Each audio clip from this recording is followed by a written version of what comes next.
नमस्कार दोस्तों, आज हम रीजनिंग का प्रैक्टिस सेट पांचवा देखेंगे। इसमें रीजनिंग के 20 इंपॉर्टेंट प्रश्न हैं। यदि आप railway, NTPC, RPF, constable, SSC, GD की तैयारी कर रहे हो तो ये प्रैक्टिस सेट आपके लिए काफी इंपॉर्टेंट है, क्योंकि इस प्रैक्टिस सेट में जो प्रश्न दिए गए हैं इन्हीं टाइप के प्रश्न आपकी परीक्षाओं में पूछे जाएंगे। तो चलिए हम शुरू करते हैं प्रश्न 1 से। हमें पहला प्रश्न दिया है। प्रश्न कह रहा है कि उस वेन आर्य का चयन करें जो दिए गए वर्गों के बीच के संबंध को दर्शाता हो।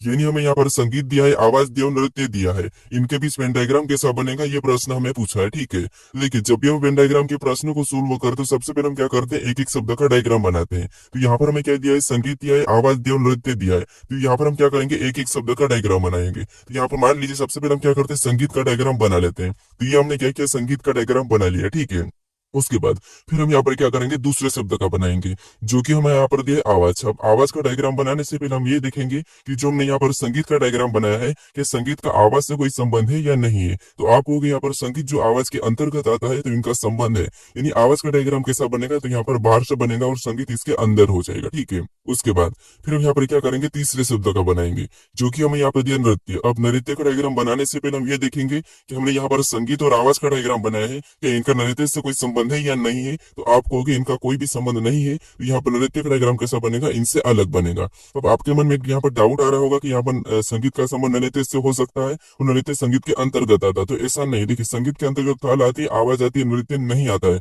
नृत्य एक शरीर की एक्टिविटी है। ठीक है, तो डायग्राम कैसा बनेगा हमारा, कुछ इस टाइप से बनेगा। ऑप्शन में देखेंगे तो ऑप्शन नंबर हमें यहाँ पर ए में दिया है, तो ऑप्शन नंबर ए हमारा यहाँ पर सही जवाब हो जाएगा। ठीक है, अब चलिए हम बढ़ते हैं प्रश्न 2 पे।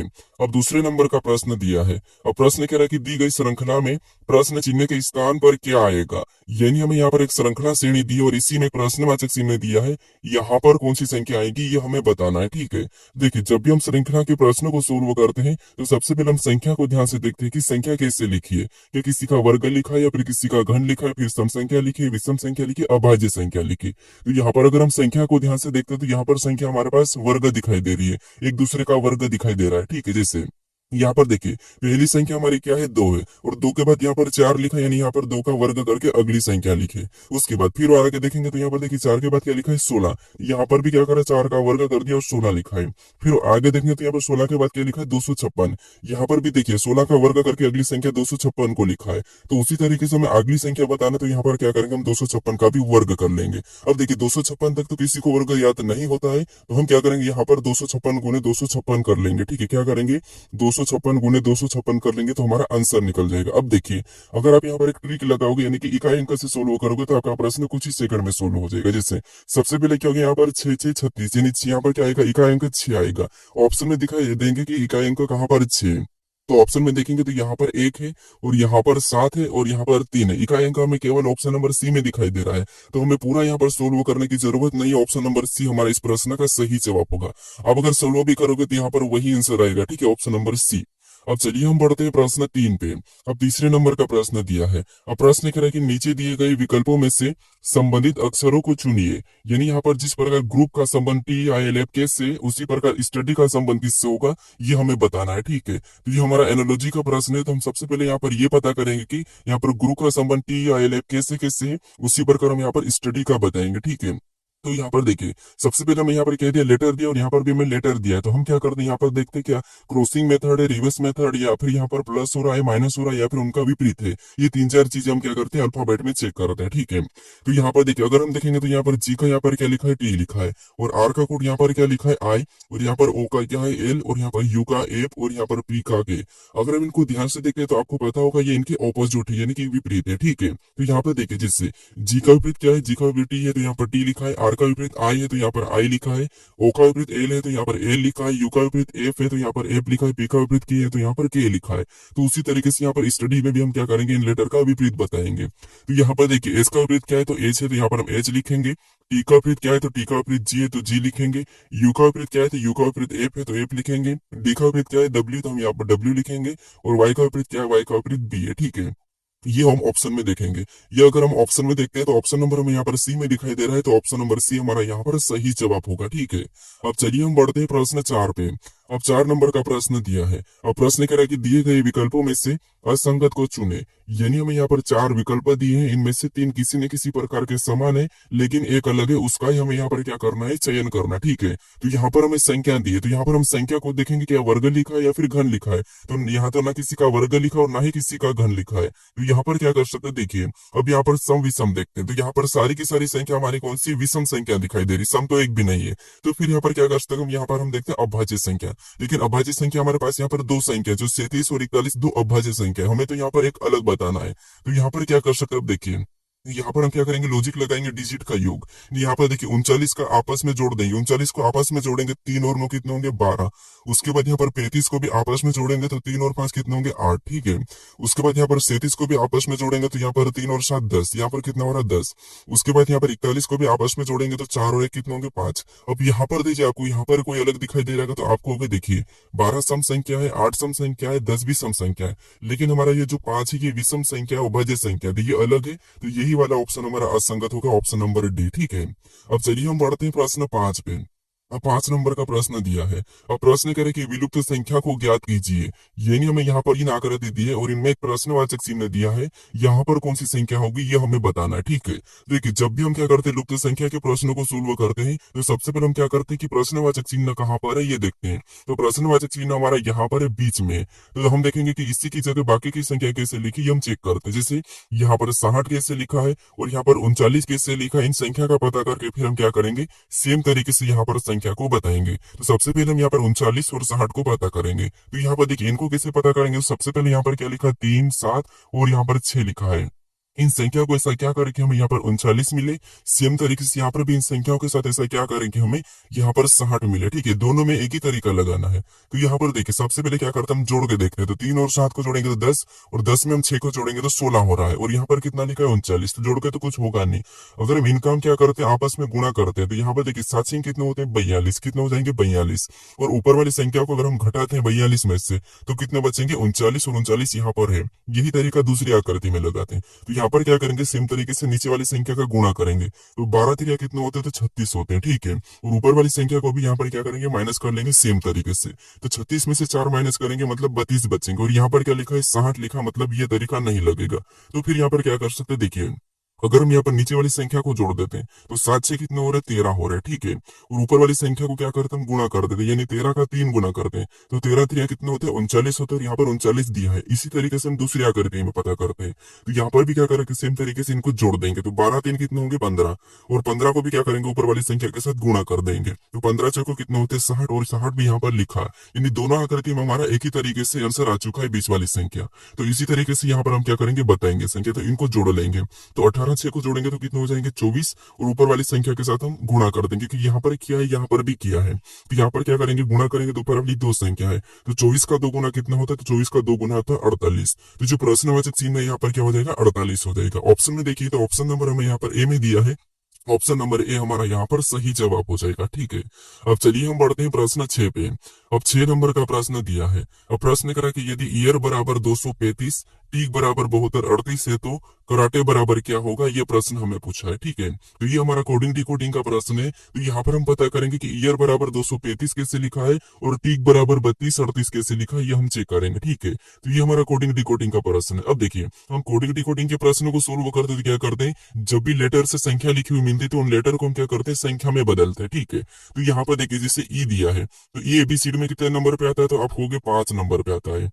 फिर यहाँ पर हमें ए दिया है और ए हमारे एबीसीडी में कितने नंबर पे 1 नंबर पे आता है। फिर हमें यहाँ पर आर दिया और आर एबीसीडी में कितने नंबर पे 18 नंबर पे आया है। लेकिन यहाँ पर देखिए हमें क्या मिल रहा है 235 दिखाई दे रहा है। ठीक है, तो यहाँ पर हम क्या कर सकते हैं, देखिए अगर हम इन लेटर को ध्यान से देखते हैं तो जो लेटर यहाँ पर दिखाई दे रहे हैं वो हमें यहाँ पर भी दिखाई दे रहे। ठीक है, और यहाँ पर जो लेटर हमें यहाँ पर दिखाई दे रहे, इसका मतलब ये है कि हमें यहाँ पर कौन सा लॉजिक लगाना है, इनके ही कोड को चुराना है। तो यहाँ पर देखिए सबसे पहले हमें यहाँ पर सबसे पहले किसका के का कोड बताना है, और यहाँ पर के का क्या लिखा है, तो के का यहाँ पर 8 लिखा है। तो यहाँ पर हम क्या करेंगे 8 को बताएंगे, और सभी ऑप्शन में 8 है। ठीक है, फिर यहाँ पर हम ए का बताना है। तो ए का यहाँ पर देखिए क्या दिया, तो ए का हमें यहाँ पर 3 दिया है, और यहाँ पर भी हमें दोनों में 3 3 दिया। इसका मतलब इसका भी यहाँ पर कोड क्या हो जाएगा 3।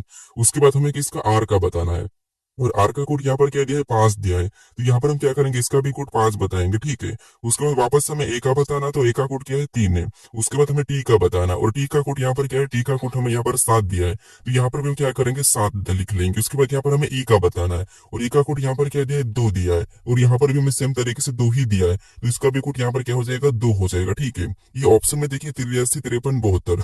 तो ऑप्शन नंबर हमें यहाँ पर देखिए डी में दिया है, तो ऑप्शन नंबर डी हमारा यहाँ पर सही जवाब हो जाएगा, ठीक है। अब चलिए हम बढ़ते हैं प्रश्न 7 पे। अब 7 नंबर का प्रश्न दिया है। अब प्रश्न कह रहा है कि त्रिभुज के विपरीत फलक पर आने वाले पैटर्न का चयन करें। यानी हमें यहाँ पर 3 पासे दी है, और उनमें हमको पूछा है कि त्रिभुज के विपरीत फलक पर आने वाले पैटर्न का चयन करें, यानी त्रिभुज के विपरीत कौन सा चिन्ह होगा ये हमें बताना, ठीक है। तो यहाँ पर देखिए, ये हमारा पासे का प्रश्न है, और जब भी हम पासे के प्रश्न को सोल्व करते हैं और एक से अधिक पासा हो, तो उस कंडीशन में हम क्या करते हैं, कॉमन देखते हैं, ठीक है। तो यहाँ पर देखिए, कॉमन देखने के तरीके मैं आपको बताऊं, हम क्या करते हैं, पहले 2 पासे में देखते हैं। अगर कॉमन नहीं मिला तो इस पासे को छोड़ के हम क्या करेंगे, पहले से तीसरे में देखेंगे, ठीक है। अगर फिर भी नहीं मिला तो पहले वाले पासे को छोड़ के फिर हम इन दोनों में देखते हैं, ठीक है। हालांकि पासा में पहले ही कॉमन मिल जाता है। तो यहाँ पर अगर हम कॉमन देखेंगे इन 2 पासों में, यहाँ पर अगर हम कॉमन देते हैं 2 पासों में, तो यहाँ पर हमें देखिए स्टार वाला दिखाई दे रहा है दोनों में, ठीक है।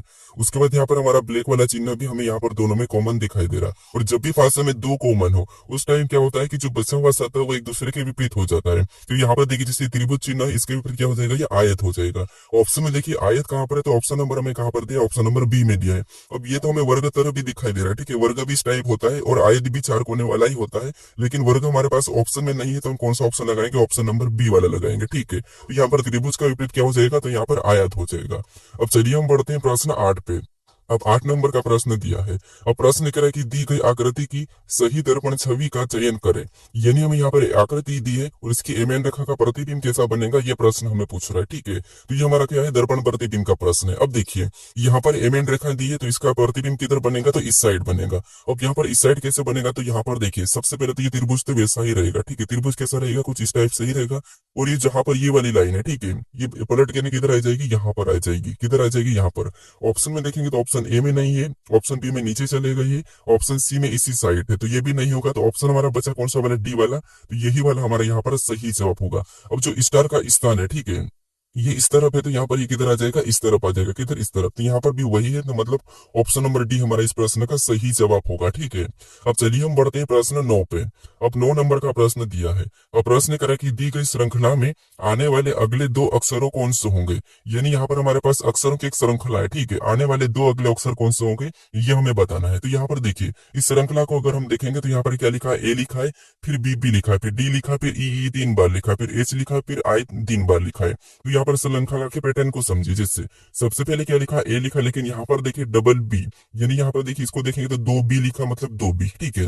उसके बाद यहाँ पर डी, डी को छोड़ दो, और यहाँ पर ई लिखा है, कितने ई लिखा, तो यहाँ पर 3 ई लिखा।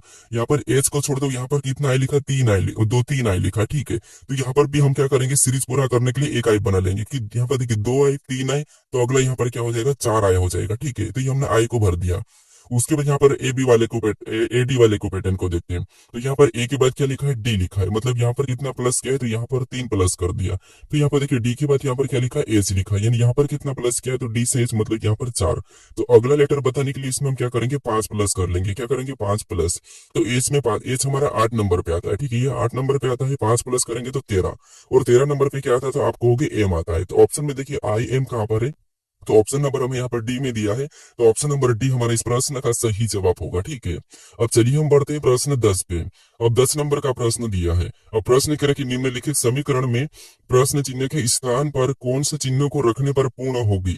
यानी यहाँ पर हमें जो समीकरण दिया, ठीक है, यहाँ पर एक प्रश्नवाचक चिन्ह दिया, यहाँ पर किस चिन्ह को रखने पर यह समीकरण सोल्व होगी, ये प्रश्न हमें पूछा है, ठीक है। तो देखिए, जब भी आपको यहाँ पर प्रश्नवाचक चिन्ह दे और यहाँ पर पूछे कि प्रश्नवाचक चिन्ह के स्थान पर कौन से चिन्हों को रखने पर समीकरण सोल्व होगी, तो आपको फिर क्या करना है, ऑप्शन में से चिन्ह को उठा के रखना है, ठीक है। और हमें क्या करना है, इस समीकरण को सोल्व करने पर 11 आना चाहिए। क्या आना चाहिए, 11 आना चाहिए। तो यहाँ पर हम किस चिन्ह को रखें कि ये समीकरण सोल्व हो के 11 आ जाए, ये हमें पता करना है। तो यहाँ पे देखिए, सबसे पहले ऑप्शन ए से हम क्या करते हैं, यहाँ पर गुणे का चिन्ह को रख लेते हैं, ठीक है। अब देखिए बोर्डमास रूल कहता है कि सबसे पहले क्या करते हैं, हम कोष्टक में जो संख्या रहती है उनको क्या करते हैं, सोल्व करते हैं, फिर हम भाग देते हैं, ठीक है। यहाँ पर कोष्टक वाले को सोल्व करते हैं तो 4 या 12, यहाँ पर कितना हो जाएंगे 12, और माइनस का ऊपर से 12 ऐसे उतार लेंगे, और भागी 4, ठीक है, भागी 4 + 2। अब देखिए उसके बाद हम भाग देंगे तो यहाँ पर देखिए 12 माइनस अगर इसमें भाग देंगे तो कितने बार में जाएंगे, 3 बार में, फिर यहाँ पर +2 वैसा ही उतरेगा।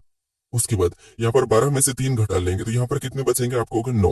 कौन सा बचेगा, तो प्लस का ही बचेगा, और यहाँ पर +2, ठीक है। तो बराबर यहाँ पर कितना है, 11 आया। हमें कौन सा चाहिए था, 11 वाला चाहिए था, और हमारे यहाँ पर गुणे के चिन्ह को रखने पर कौन सा आ गया, 11 आ गया, ठीक।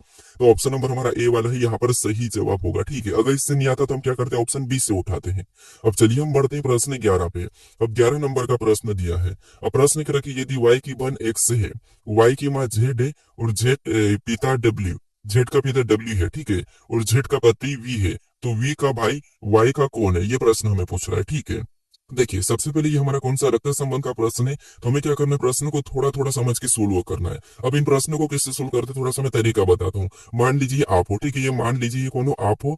अगर आपसे आपकी जनरेशन में कोई हो, यानी आपकी भाई, आपका भाई हो तो आपको उस साइड लिखोगे, बहन हो तो उसको भी अपने पास लिखोगे। अगर आपकी माँ, तो आपकी माँ आपसे बड़ी है, मतलब उसको आप ऊपर लिखोगे, ठीक है। ये आपकी माँ है तो आपकी माँ को आप अपने से ऊपर लिखोगे, क्योंकि आपने आपसे जनरेशन में बड़ी है। उसके बाद अगर आपका बेटा कहा तो आपके बेटे को आप क्या कहा लिखोगे, नीचे लिखोगे, क्योंकि वो आपसे छोटा है। उसके बाद फिर देखिए आपके माँ का पिता, अगर माँ का पिता का था उसको भी आप क्या करोगे, ऊपर लिखो, क्योंकि वो भी आपने आपकी माँ से बड़ा है, ठीक है। इस टाइप से हम लिखते हैं। अब यहाँ पर देखिए हमें प्रश्न करा कि यदि y की बहन x है, यानी यहाँ पर देखिए ये कौन है, तो ये y है, ठीक है, और y की बहन कौन है, x, मतलब हम क्या करेंगे, इसको पास में ही लिखेंगे, क्योंकि इसकी बहन है मतलब इसी जनरेशन में। तो y की बहन कौन है, x। अब हम चिन्ह लगा देते हैं यहाँ पर माइनस, क्योंकि एक लड़की है पहचान के लिए, प्लस लगाएंगे वो पुरुष। अब देखिए आगे प्रश्न करा कि y की माँ जेठ है। अब y की माँ जेठ है, अब y की माँ जेठ है तो हम क्या जेठ को कहाँ लिखेंगे, तो आपको ऊपर लिखेंगे, क्योंकि ऊपर माँ बड़ी है, ठीक है। तो y की माँ कौन है, जेठ है, तो हम क्या करेंगे, ऊपर लिखेंगे, इससे भी माइनस लगा लेंगे, ठीक है। अब देखिए आगे प्रश्न करा कि जेठ का पिता डब्ल्यू है। अब जेठ का पिता कौन है, डब्ल्यू है, तो इसको कहाँ लिखेंगे, डब्ल्यू को कहाँ लिखेंगे, तो आपको ये जेठ का पिता है तो ये भी ऊपर लिखाएगा, क्योंकि ये जेठ से बड़ा है। तो यहाँ पर जेठ को, यहाँ पर क्या करेंगे, डब्ल्यू का भी ऊपर लिखेंगे, और पिता है तो यहाँ पर हम प्लस का चिन्ह लगा लेते हैं। अब आगे प्रश्न करा कि जेठ का पति वी है। अब जेठ का पति वी है तो पति को हम क्या कहाँ लिखेंगे, तो आपको उसके पास लिखेंगे। अब जेठ का पति वी है, ठीक है, तो यहाँ पर हम क्या करेंगे, वी को लिखेंगे, और पति में पति पत्नी हम क्या करेंगे, डबल चिन्ह लगाए, क्योंकि डबल चिन्ह मतलब ये बराबर है, ठीक है, जोड़े में, क्योंकि ये पति पत्नी है मतलब जोड़े में, इसलिए हम डबल चिन्ह लगा लेंगे। अब ये दोनों पति पत्नी है। अब आगे प्रश्न पूछ रहा है कि तो वी का भाई वाई का कौन है। अब ये पूछ रहा है कि वी का भाई वाई का कौन है, तो यहाँ पर वी का कोई भाई है, ठीक है, मान लो ये वी का एक भाई है, ये भाई है, ठीक है। अब ये वाई का कौन है, ये प्रश्न पूछ रहा है, तो ये वाई कहाँ पर है, तो वाई यहाँ पर है, मतलब आप वाई हो, ठीक है, आप खुद को मान लीजिए आप वाई हो, और ये आपकी माँ है, और ये आपके पिता है। तो आपके पिता का भाई आपका क्या कहलाएगा, तो आप कहोगे आपके पिता का भाई आपका चाचा कहलाता है। क्या कहलाता है, चाचा। ऑप्शन में देखिए चाचा कहाँ पर है, तो ऑप्शन नंबर हमें ए में दिया है, तो ऑप्शन नंबर ए हमारा यहाँ पर सही जवाब हो जाएगा, ठीक है। अब चलिए हम बढ़ते हैं प्रश्न 12 पे। अब 12 नंबर का प्रश्न दिया है। अब प्रश्न में यहाँ पर देखिए कथन दिया है, और यहाँ पर हमें निष्कर्ष दिया है। तो सबसे पहले हमें यहाँ पर कथन को समझना है, कथन को सत्य मानना है, फिर कथन के बारे में निष्कर्ष क्या कह रहा है हमें ये बताना है, ठीक है। तो हमेशा आपको क्या करना है, इसकी बात सुनना है, जो भी कहे, ठीक है। अब देखिए सबसे पहले हम कथन को समझते, तो पहला कथन कह रहा है कि सभी वर्ग गुलाब है। हम डायग्राम से समझते कि जितने भी, देखिए वर्ग का मैं भी पार्थिक लेता हूँ, और ये जितने भी वर्ग है, ठीक है, ये अपने आप में क्या है, वर्ग है, और जितने भी वर्ग सभी की सभी क्या है, तो यहाँ पर कह रहा है कि गुलाब है, क्या है, गुलाब है। तो यहाँ पर क्या करेंगे, इनको गुलाब के अंदर बना लेंगे, ठीक है, क्योंकि जितने भी वर्ग सभी के सभी गुलाब है, तो ये गुलाब के अंदर बन गए, ठीक है। उसके बाद अब यहाँ पर दूसरा क्या कह रहा है, तो दूसरा कह रहा है कि कुछ गुलाब तोते हैं। अब यहाँ पर कह रहा है कि कुछ गुलाब तोते हैं, तो यहाँ पर क्या करेंगे, कुछ गुलाब को तोते में ले लेंगे, ठीक है। ये तोते का डायग्राम बना है, और कुछ गुलाब तोते हैं मतलब ये मतलब टी मतलब तो, ठीक है, तोता। अब यहाँ पर कुछ गुलाब तोते हमें यहाँ पर हमने बना लिया। अब यहाँ पर तीसरे को देखेंगे, तो तीसरा यहाँ पर कह रहा है कि कोई तोता वर्ग नहीं है, कि यहाँ पर कोई भी तोता वर्ग दिखाई दे रहा है, तो आप कहोगे नहीं दिखाई दे रहा है, ठीक है, क्या नहीं दिखाई दे रहा, तो ये डायग्राम सही बन रहा है। अब इसके बारे में निष्कर्ष क्या कह रहा है हम ये देखेंगे। तो यहाँ पर निष्कर्ष पहला कह रहा है कि कुछ तोते गुलाब है। क्या आपको यहाँ पर कुछ तोते गुलाब दिखाई दे रहे हैं, तो देखिए आपको होगा कि यहाँ पर कुछ तोते हमें यहाँ पर गुलाब दिखाई दे रहे हैं, इसका मतलब ये है कि हमें सही कह रहा है, ठीक है, अच्छे से समझना। उसके बाद अब दूसरा निष्कर्ष क्या कह रहा है कि कुछ वर्ग तोते हैं। क्या आपको यहाँ पर कुछ वर्ग तोते दिखाई दे रहे हैं क्या? तो नहीं दिखाई दे रहे, क्योंकि हमें तो यहाँ पर पहले ही कहा था कि कोई भी तोता वर्ग नहीं है, तो यहाँ पर ये कुछ कैसे कह सकता है, तो इसलिए यहाँ पर नहीं है, तो अब ये वाला गलत कह रहा है। ठीक है, ये हमें क्या कह रहा है, गलत कह रहा है। तो निष्कर्ष कौन सा फॉलो कर रहा है, तो हमारा पहला वाला ऑप्शन में देखेंगे तो केवल निष्कर्ष एक पालन कर रहा है, ऑप्शन नंबर सी में दिया है, तो ऑप्शन नंबर सी हमारा यहाँ पर सही जवाब हो जाएगा। ठीक है, अब चलिए हम बढ़ते हैं प्रश्न 13 पे। अब 13 नंबर का प्रश्न दिया है। अब प्रश्न कह रहा है कि एक निश्चित कोड भाषा में बीरबल को रिबले के रूप में लिखा जाता है, तो उसी कोड भाषा में डीजल को कैसे लिखा जाएगा, ये प्रश्न हमें पूछा है। ठीक है, तो ये हमारा कोडिंग डिकोडिंग का प्रश्न है। अब यहाँ पर क्या कह रहा है, देखिए यहाँ पर जो बीरबल में लेटर है वही लेटर हमें यहाँ पर दिखाई दे रहे हैं। इसका मतलब ये है कि यहाँ पर क्रॉसिंग मेथड होगी। ठीक है, रिवर्स मेथड में भी हो सकता है और क्रॉसिंग मेथड में भी हो सकता है। तो यहाँ पर देखिए सबसे पहले हम बीरबल को लिख रहे थे, मान लीजिए ये बीरबल है। ठीक है, बीरबल यहाँ पर हमने लिखा और बीरबल को इसने क्या लिखा, तो यहाँ पर देखिए सबसे पहले तो हमने ये बीरबल को लिख लिया और बीरबल को इसने क्या लिखा, तो आर लिखा है, उसके बाद इसने आई लिखा, फिर बी लिखा, उसके बाद इसने एल, फिर ए, फिर बी। ठीक है, ये बीरबल का कोड ये वाला है। तो यहाँ पर हम एक एक को देखेंगे। जैसे यहाँ पर अगर ध्यान से देखेंगे तो ये वाला जो कोड है यहाँ पर वही लेटर यहाँ पर भी है। तो यहाँ पर थोड़ा सा ध्यान से देखिए, तो यहाँ पर इसने क्रॉसिंग मेथड की, यानी आर को आगे लिखा, बी को पीछे लिखा और आई को वैसा ही रखा है। ठीक है, सेम तरीके से इधर भी देखिए, ये क्रॉसिंग बी को पीछे ले गया और ए को सीधे, यानी ये क्रॉसिंग मेथड किया है। तो इसी तरीके से हम यहाँ पर क्या करेंगे, डीजल का भी बताएंगे। ठीक है, तो ये देखिए डीजल को भी हम ऐसा ही लिख लेते हैं। यहाँ पर देखिए हमने ये डीजल लिख लिया। इसके बाद अब क्या करेंगे, इसमें भी हम क्रॉसिंग मेथड करेंगे। ठीक है, तो डीजल हमने ये लिखा है। ठीक है, अब क्रॉसिंग मेथड करते हैं। तो क्रॉसिंग मेथड में आपको पता है क्या होगा, तो सबसे पहले यहाँ पर ये होगा, फिर ये होगा, तो देखिए ई सामने आ जाएगा। ठीक है, ये आगे आ जाएगा और आई हमारा वैसा ही रहेगा। ठीक है, वही वाली क्रॉसिंग मेथड यूज करना है और डी हमारा यहाँ पर पीछे चले जाएगा।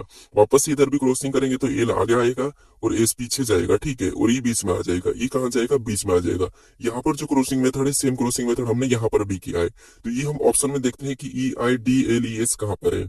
तो ऑप्शन नंबर हमें ए में दिया है, तो ऑप्शन नंबर ए हमारा यहाँ पर सही जवाब होगा। ठीक है, अब चलिए हम बढ़ते हैं प्रश्न 14 पे।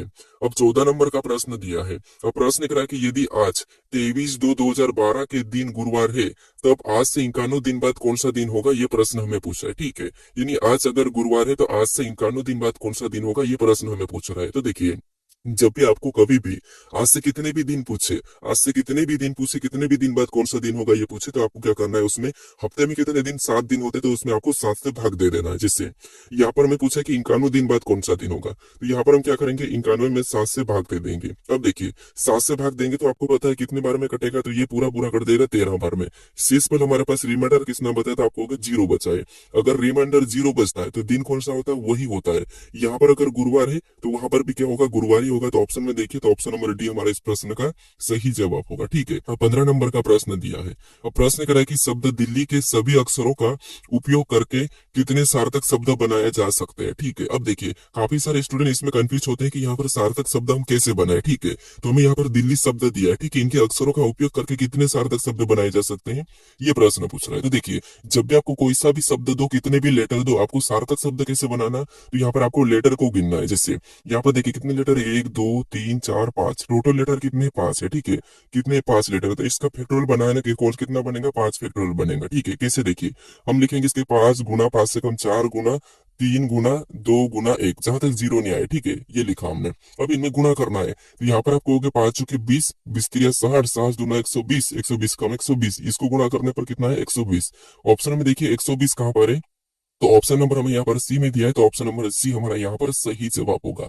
अब आप यहाँ पर एक मन में आपके मन में डाउट आ रहा होगा कि सर ये सार्थक शब्द क्या होते हैं और 120 प्रकार के कैसे हो सकते हैं। तो यहाँ पर देखिए जिसे यहाँ पर क्या लिखा, थोड़ा सा समझिए। यहाँ पर हमें दिल्ली लिखाई दे रहा है। अब दिल्ली से हम दूसरा लेटर कैसे बना सकते हैं, देखिए डी को तो वैसा ही रख सकते हैं और जहां पर ई है यहाँ पर एल को रख के हम क्या करते हैं, ई, फिर उसके बाद एच आई। ऐसा हम क्या करेंगे, इन लेटर को पलट पलट के हम कितनी बार बना सकते हैं, 120 बार बना सकते हैं। एक ट्रिक है, अगर आप इसको ऐसे बनाओगे तो आपको काफी समय लग सकता है, इसलिए आपको क्या करना, लेटर को गिनना और फैक्टोरियल बना के क्या करना है, गुणा कर देना। ठीक है, तो हमारा कौन सा ऑप्शन नंबर सी वाला इस प्रश्न का सही जवाब है।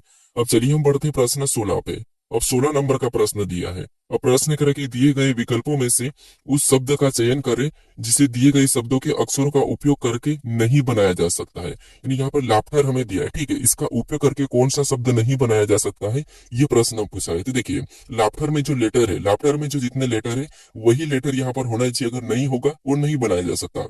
तो ऑप्शन में देखिए, जैसे ऑप्शन में देखेंगे तो यहाँ पर जी है, उसके बाद यहाँ पर आर है, उसके बाद यहाँ पर यू है, फिर एन हमारे पास यहाँ पर कहीं भी नहीं है और टी है।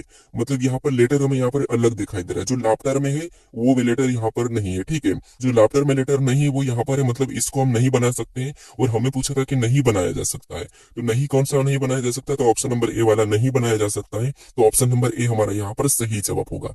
ऑप्शन बी में चेक कर ले, यहाँ पर जी है, ठीक है, ए बी है, टी बी है, ई बी है, मतलब ये बन रहा है। यहाँ पर एच बी है, ए बी है, टी बी है, ई बी, ये भी बन रहा है। फिर देखिए आर बी है, ए बी है, टी बी है, ई बी है, यहाँ पर सारे लेटर है, तो ये तीनों ऑप्शन बन रहे हैं। ऑप्शन ए वाला नहीं बन रहा है, ठीक है। तो ऑप्शन नंबर ए हमारा इस प्रश्न का सही जवाब होगा। अब चलिए हम बढ़ते हैं प्रश्न 17 पे। अब 17 नंबर का प्रश्न दिया है। अब प्रश्न कह रहा है कि संख्या 46,734 के अंकों में प्रत्येक को बाएं से दाएं की ओर आरोही क्रम में व्यवस्थित किया गया है। मूल संख्या की तुलना में कितने अंकों की स्थिति बदल जाएगी, ये प्रश्न हमें पूछ रहा है। यानी यहाँ पर ये कह रहा है कि अगर हम 46,734 को आरोही क्रम में लिखते हैं, आरोही क्रम में लिखते हैं, तो यहाँ पर कितनी संख्याओं का स्थान आपस में बदलेगा, ठीक है, ये प्रश्न पूछ रहा है। तो यहाँ पर देखिए सबसे पहले क्या करना है आपको, अगर आप इसे डायरेक्ट करोगे तो आपको थोड़ा सा कंफ्यूज हो जाएगा। तो आपको क्या करना है, हमें क्या दिया है, तो यहाँ पर हमें 46 दिया है और 734 कितना दिया है, 46,734, ठीक है। अब इसको क्या करना है, तो इनको नंबरिंग कर लेना।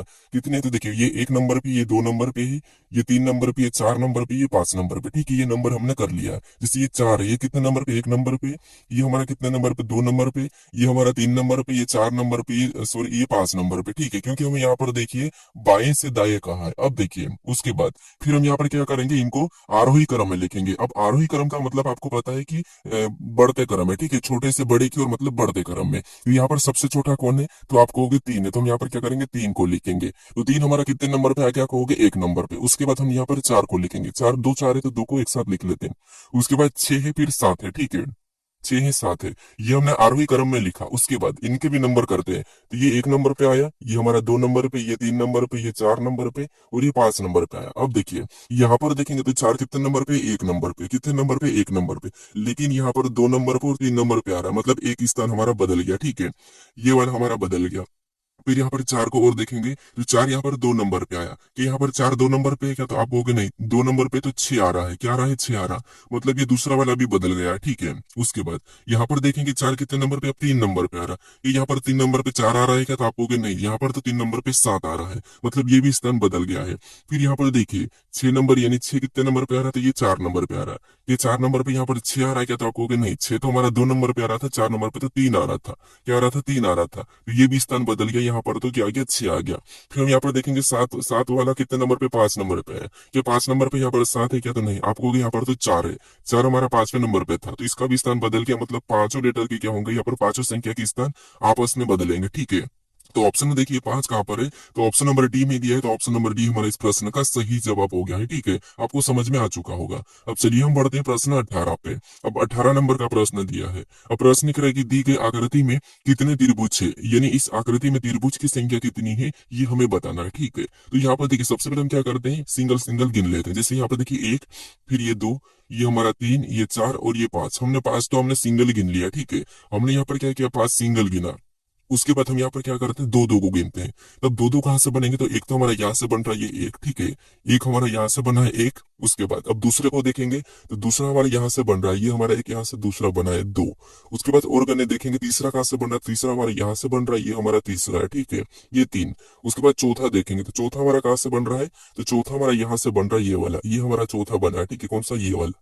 ये 4 हो गए और 5वां भी हमारा यहाँ पर बनते हुए दिखाई दे रहा है, यहाँ से भी हमारा 5वां बनते हुए दिखाई दे रहा है, तो ये हमारा 5वां है। मतलब 5 हमारे यहाँ पर दो दो के बने हैं, ठीक है। अब 3 3 के हमें यहाँ पर नहीं दिखाई दे रहे हैं, तो हमको क्या करेंगे, प्लस कर लेंगे, तो यहाँ पर कितने हो जाएंगे, 10 हो जाएंगे। तो इस आकृति में कितने त्रिभुज है, 10 है। ऑप्शन में देखेंगे तो ऑप्शन नंबर बी में दिया है, ऑप्शन नंबर बी हमारा इस प्रश्न का सही जवाब हो जाएगा, ठीक है।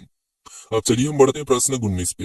अब 19 नंबर का प्रश्न दिया है। अब प्रश्न करे कि उपरोक्त आकृति में कितने आयत है, यानी इस आकृति में आयत की संख्या कितनी है, ये हमें बताना है। अब देखिए आयत का काउंट करने की ट्रिक क्या है, आपको पता हो कि हम क्या करते हैं। देखिए मैं आपको एक तरीका बताता हूँ।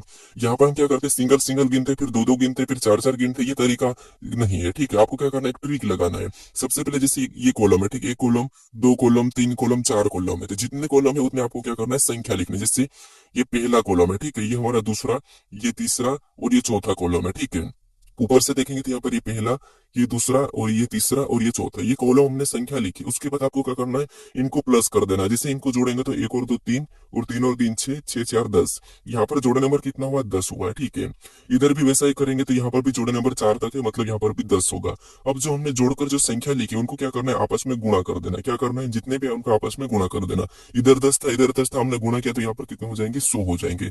ऑप्शन में देखिए 100 कहाँ पर है, तो ऑप्शन नंबर डी में दिया है, तो ऑप्शन नंबर डी हमारा इस प्रश्न का सही जवाब होगा। इधर कौन सी भी संख्या है जोड़ने पर, इधर कोई सी भी संख्या है जोड़ने पर आपको क्या करना है, फिर जो आती संख्या उनको आपस में गुणा कर देना, ठीक है। ये आयत में, ये ट्रिक याद रखना। अब चलिए हम बढ़ते हैं प्रश्न 20 पे। अब 20 नंबर का प्रश्न दिया है। अब प्रश्न करा कि कौन सी विकल्प आकृति प्रश्न आकृति को पूरा करेगी, घुमाने की अनुमति नहीं है। यानी यहाँ पर आकृति में एक प्रश्नवाचक चिन्ह दिया है। इस प्रश्नवाचक चिन्ह की जगह हम कौन सी विकल्प आकृति को रखें, ये आकृति हमारी पूर्ण होगी, ये प्रश्न में पूछा है, ठीक है। और सीधे ही उठा के रखना, घुमाने की अनुमति नहीं है। तो यहाँ पर देखिए ऊपर हमारे पास यहाँ पर ये जो लाइन दिखाई दे रही है, ठीक है, ये वाली, तो यहाँ पर भी ये लाइन सबसे पहले तो पूरी होगी। ये ऑप्शन में देखेंगे तो ऑप्शन हमारे ए में भी दिया है, ऑप्शन बी में दी है, ऑप्शन सी में दी है, लेकिन डी में नहीं दी, तो ऑप्शन डी तो नहीं हो सकता। अब हम और देखेंगे तो यहाँ पर जो ब्लैक डॉट यहाँ पर दिखाई दे रहा है, यहाँ पर भी आमने सामने है, तो इधर भी एक ब्लैक डॉट हो जाएगा, ठीक है। कहाँ पर, यहाँ पर ब्लैक वाला चिन्ह हो जाएगा। ऑप्शन में देखेंगे तो यहाँ पर नहीं है, ऑप्शन ए नहीं हो सकता, ऑप्शन बी और सी में है। उसके बाद अब हम इस लाइन को देखेंगे तो ये लाइन यहाँ पर टच हो रही है, तो ये लाइन भी इधर से टच हो रही है, तो इसका मतलब ये वाला भी हमारा यहाँ से टच हो जाएगा। तो ऑप्शन में देखेंगे तो ये हमारा यहाँ से यहाँ तक टच नहीं हो रहा है, ठीक है, यहाँ पर छूट गया है, तो ये वाला नहीं होगा। हमारा ऑप्शन नंबर कौन सा वाला, तो बी वाला हमारा टच हो रहा है पूरी तरह से। और यहाँ पर हमारे पास ये डॉट दिखाई दे रहा है, यहाँ पर भी डॉट है, यहाँ पर भी, यहाँ पर भी, ठीक है। तो ऑप्शन नंबर हमारा कौन सा वाला, यहाँ पर बी वाला सही जवाब होगा। कौन सा, ऑप्शन नंबर बी। अब चलिए हम बढ़ते हैं प्रश्न 21 पे। अब 21 नंबर का प्रश्न कह रहा है कि असंगत को चुने। यहाँ पर आपके पास एक श्रृंखला वाली संख्या है, ठीक है, इसमें से आपको असंगत कौन सा ये बताना है। तो इसका सही जवाब क्या है, ये मुझे कमेंट करके बताइए, ठीक है। अब देखिए अगर आप इस चैनल को अभी तक सब्सक्राइब नहीं कर रहे तो इस चैनल को जरूर सब्सक्राइब कर लीजिए और इस वीडियो को अपने दोस्तों तक भी शेयर जरूर कर दीजिएगा, ठीक है। और आप इससे पहले वाले वीडियो को नहीं देखे हो तो यहाँ पर क्लिक करके उस वीडियो को भी जरूर देख लीजिएगा। अब चलिए हम मिलते हैं नेक्स्ट वीडियो में, ठीक।